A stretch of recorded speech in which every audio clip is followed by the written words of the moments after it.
Speaking of exceptions of how to move the pawn, pawns are the only pieces that capture differently than they move.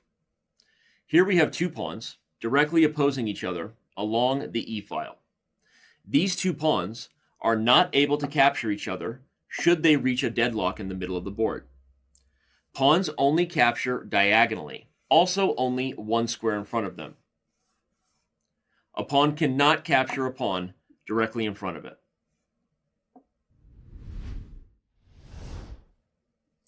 The special rules we have about our pawns continue. Pawns have a unique goal that no other piece has.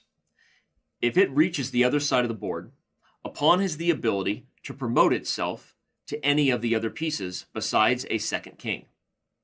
This is referred to as pawn promotion. Because a pawn does not have the ability to move backwards, if he completes the long journey, the pawn can replace itself with a new queen, or a second queen if you still have one, a rook, a bishop,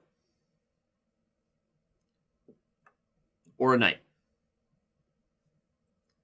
Often the end of the game is set up for the pawns to race each other to see who has the ability to get a new queen, the most common piece chosen, first. Our final rule about the very complicated pieces known as the pawns is called en passant. Pawns have a very special move, and it's a move that many even practiced chess players still confuse. The rule works like this. If one of the pawns has reached either the 5th rank for white or the 4th rank for black, this pawn is impinging on the other pawns who may try to move 2 squares directly by the pawn in front of it. Because this was not always the case, long ago pawns were not allowed to move 2 squares on their first move and were required to go 1 square, thus allowing a potential capture. When this rule changed, allowing pawns, if they choose, to move 2 squares directly by a pawn, the rule was also added en passant, which is French for in passing.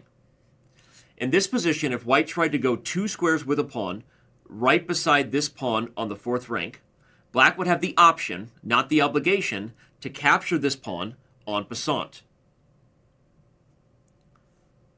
This move only works because the pawn tried to move 2 squares directly by the pawn.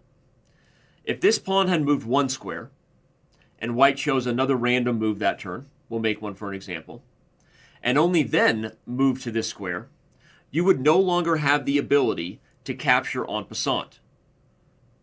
The rule was only invented to prevent moving 2 squares directly by a pawn who has worked so hard to reach the 5th or the 4th rank respectively. I have a fun rule I like to say to help my students remember this. If the pawns have ever faced off, that means you have to keep your hands off. So the fact that they had the ability to capture each other but chose not to means that there is no longer the ability to en passant.